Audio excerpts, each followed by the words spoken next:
So you got a negative review for your lawn care or landscaping business. Hey, it is not the end of the world. It happens to the absolute best of us.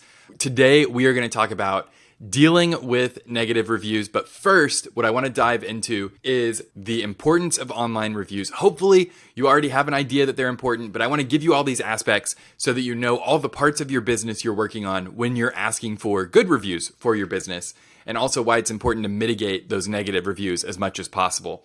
Number one, they boost your reputation. They help with local SEO and your ranking in the map pack on Google, but they also help your social proof. When someone is thinking about going with a lawn care landscaping company, they probably go to Google and search. Hopefully you've been getting some touches with them in their neighborhood, and then on Facebook or Instagram with some locally targeted ads. And then they search, hopefully for your company's name, but maybe they're just going to search for lawn care in my area and then remember you from the ads they've seen and then go with you that way. But these reviews that they see are going to color how they view your company. And it can be really sad that a good company that does excellent work, but maybe isn't as technically inclined, can end up looking worse than maybe a bad company that is just really good about asking people who are happy for reviews. So it's super important to be constantly asking customers for reviews. Obviously, don't be like a nag, don't be annoying. The next thing that reviews do to help your business is they help you get feedback on what you're doing right or wrong. When you're looking at positive reviews, look for the things people consistently mention. Maybe they consistently mention your communication, or they consistently mention a particular employee by name, that people like this guy. One shout out is, good, but it could also be, somebody's aunt. When I worked at a restaurant in high school, someone wrote a letter to the restaurant about a cashier and their positive experience with him. And we ended up figuring out later that his mom had written it and sent it in anonymously. So, one shout out for an employee could be a fluke. But multiple shout outs of a specific employee means they're doing something right, and you should lean onto whatever's going right with them. It can also point out what you're doing wrong. I talked about this on the podcast this week, but if a bunch of customers are saying the same complaints about your business, they're not all wrong, right? You can't dismiss all of them as crazy or whatever you want to dismiss them as. One person lodging a complaint is maybe not necessarily a reason, unless you're just starting out, to investigate deeper processes. But when you've got 2, 3, 4 reviews saying the same problem, it's probably you need to dig into the business and see what's wrong there. And that's going to help you fix something. And you can call it out in responding to those reviews like, hey, we've addressed this process in this way, and kind of lay out for people what you've done. We're going to get to more of that later. They help you figure out what makes you special. Now, this is really cool. This is customers cluing you in on your purple cow, the Seth Godin book I've talked about a billion times on the channel. You might think what makes us unique is this. Maybe you think that it is that you guys arrive on time, on schedule when you say you're going to, but you also happen to use all electric equipment and customers love how quiet it is. Or maybe you made a switch with your trucks and people love the design of your trucks. Whatever it is that you've done that people are shouting out in those positive reviews, it might clue you into something that needs to be front and center on your marketing, or maybe you can test out a digital campaign before you make any big changes and see, do people respond to this unique value proposition, our unique thing about our brand. And then they generate fresh referrals, meaning that people see the review and it automatically sells your work. Some of your customers are going to be wordsmiths. They're going to say really good things about you really succinctly. And that is going to let you pull that quote to use in ad campaigns. We use this on retargeting campaigns for all of our clients. We go find their client who had the coolest thing to say. Sometimes, they just got a knack for it. They say exactly what you want to say, but you can't just write a quote from a fake client. So you need someone to say the exact right thing, and getting enough reviews will put you in the situation where someone's going to be a good writer and say something really good about you can use in your retargeting campaign. Okay, so that is kind of, in general, the importance of reviews. It boosts your reputation, both SEO-wise and social proof-wise. It helps you get feedback on what you're doing right and wrong, and it might help you identify some unique features of your brand by seeing what people sing the praises of. But it's going to happen. You're going to get a negative review for your business. And before we talk about how to deal with that, make sure that you've liked this video so far. I think that we're giving you some good stuff here to work with. And subscribe if you're not subscribed already. And then real quickly, I want to tell you about our sponsor, Green Frog Web Design. Are you ready to have a website that is effective, reliable, and at a reasonable price?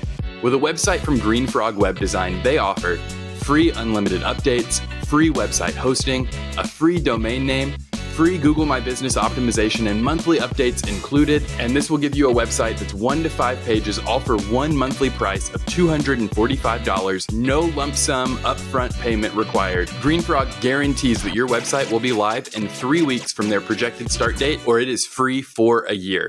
So you got your first negative review for your lawn care or landscaping business. It is not the end of the world. The first thing I want you to do is read it all the way through, take a deep breath, and then maybe go get a glass of water, do something that gives you 2 minutes to kind of vent a little bit. Maybe tell a friend like, whatever you need to say to get it off your chest and to kind of get it out of your system, because we're not going to put any of that into our reply. We want to respond quickly. Give yourself that moment to breathe, maybe talk to a buddy, and then come back to respond. You're going to apologize. I don't care what they said. I don't care how it went. I don't care what the reality is. That's the biggest thing here, is that the truth does not matter, because the person who's going to be reading this review next doesn't know what the truth was. The person who's going to be reading this review, who is deciding whether to believe this customer that you're a bad business owner or to believe your rebuttal, they don't know what actually happened, and they have no way of knowing what actually happened. They're not going to start an investigative podcast into what went on to get this negative review. Your response is going to tell them a lot about you as a person and as a business owner, and that's what I want to help you shape here. You want to speak in the first person and sign your name on the review. Take ownership of this problem as the business owner.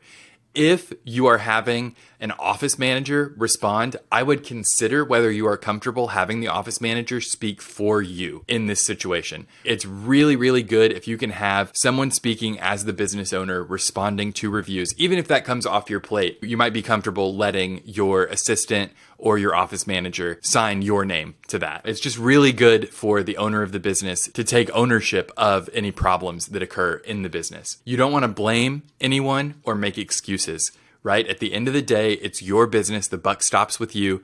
We do not want to call out employees unless there is a very, very specific reason. Maybe someone said something inappropriate, and so you need to tell them that the employee is being dealt with who did that. If it is a broken window, someone complaining about noise, whatever it is, you need to respond to them and you take the ownership for whatever has happened. Offer a solution. This is the most important thing that you can do, is try to meet them halfway, do whatever you can to bend over backwards for them and provide a solution. And then finally, thank them for bringing this to your attention. That is a great way to say a lot without saying much. You're not saying, thank you for talking smack about me or whatever it is, whatever, like you're not thanking them for being mean to you, but you are thanking them for bringing a potential problem to your attention. And if you are changing a process in response to this, maybe you saw 2, 3, 4 reviews calling out the same thing, then tell them. Say, hey, I so appreciate you bringing this to my attention. As a small business owner, I'm very involved in the day-to-day of my business. And so I've actually made some process changes in our business. And if it makes sense to spell out what they are, then spell it out and let them know I dealt with this because you told me about this problem, and let them know that you appreciate them. Finally, what you want to do is not get into a situation where you're doing a back and forth in the replies on a review. What you want to do is get it off that platform. If you need to follow up with this person more to learn more about the problem they're having, you want to say, hey, we've got your email address, phone number on file. We're going to reach out next week and then actually do it, because the worst thing you could have is them replying to the review saying they never called me. So you have to call them or you have to email and get more information about their problem, but take it offline as quickly as possible. If you don't have all the information, then end up with your final response to their review after you figured out all the information you need. Don't have a back and forth in the replies. Don't let a potential new customer see how the sausage is made there. Just let them see the final product. What we are going to dive into now is an example of a negative review. I will just walk you through exactly how I would respond to this review. So I'm sharing my screen here so that I could pull up some local businesses, just local to my area here in Dallas, and see if I can find a negative review to walk you through responding. And I'm doing this on the fly here, so we might even see a good response from a business. So let's look at the reviews for Gecko Green. And we can go ahead and look at our lowest rating. You can see, actually, first, you can see there are not responses to some of these reviews. This is from a week ago, 2 stars, wasn't a good value, no response. We've got a 5-star review also from a week ago that did get a response, so hopefully they're going through there and dealing with that.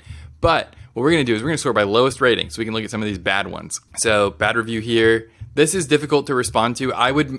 What I would do is that kind of the response I talked about a minute ago where you would want to say, Scanlon family, we have your information on file here. I'm going to be reaching out this week to try to see what went wrong, what was mismatched value-wise on the business, and we want to make this right for you. So I'll be reaching out to find out how we can fix this.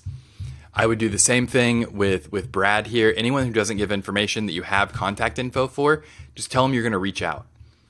And then that's the extent of their negative reviews. So we'll look at a couple more here. They don't have a lot of reviews. All right, let's look at Just Right Lawns and see what they've got going on. Shout out if any of these guys watch the channel. I know the channel's not very big, but we are local, so we might get goosed in your algorithm a little bit. Okay, lowest rating. Hello, I've been trying to reach someone for new service all morning. I've called 6 times and either been hung up on or put on hold with no answer. First impressions are everything. Thank you. Yeah, I mean, this person is right. First impressions are everything, and this sounds like a bad experience. During the peak of busy season, of the busy selling season, they were trying to get someone on the phone. That is why it's so important to answer your phone. Maybe fix that problem in the business. If this is, an ongoing thing, you want to go ahead and let Marcus know, like, hey, we're looking into hiring a virtual assistant to deal with our call volume, especially during the busiest part of the year. We're so sorry we weren't able to take your call in a timely manner. I'd like to reach back out to see if we can make this right for you. And I would even consider offering to do the first service for free or something to try to make it up to this person and get this 1 star off of you. So if you look, when we're looking at their reviews, this is the second one that's showing up. I mean, that just sucks. You want to have that out of there. And it's a verified review, which means they went through, I believe, Google Guarantee. Yeah, because these are all sponsored spots. So that is how I would respond to those couple of examples of real life negative reviews that a lawn care business got. And I'm glad that we got to see one there that indicated a deeper problem in the business, right? Not answering the phone during that peak selling season is a real problem that a lot of lawn care businesses experience. That might be like we've interviewed my friend Nikki from CallBoss about hiring a virtual assistant and why you might need that in your business. Because if you are missing calls, those are leads you're paying for, right? That person was paying for Google Guarantee. They paid probably 20, 30, maybe $50 for that lead to not answer the phone. Like, you would never willingly do that, but you can end up in a spot in the business where that happens to you because you're too busy. Everything happens. People drop the ball. Look at those reviews and consider whether they're indicating a structural problem to the business that needs to be fixed sooner rather than later. If you would like to schedule a meeting with me to talk about your marketing, I will do a consultation with you entirely free of charge to let you know what Lightspeed does. My scheduling link will be in the description of this video. I would really love for you to reach out and we can get your marketing on track for the year, make big improvements so that you absolutely smash your fall aeration. Even if you're still adding maintenance clients, we can help you get that on the ball this year. Thank you so much for watching, and I will see you next week.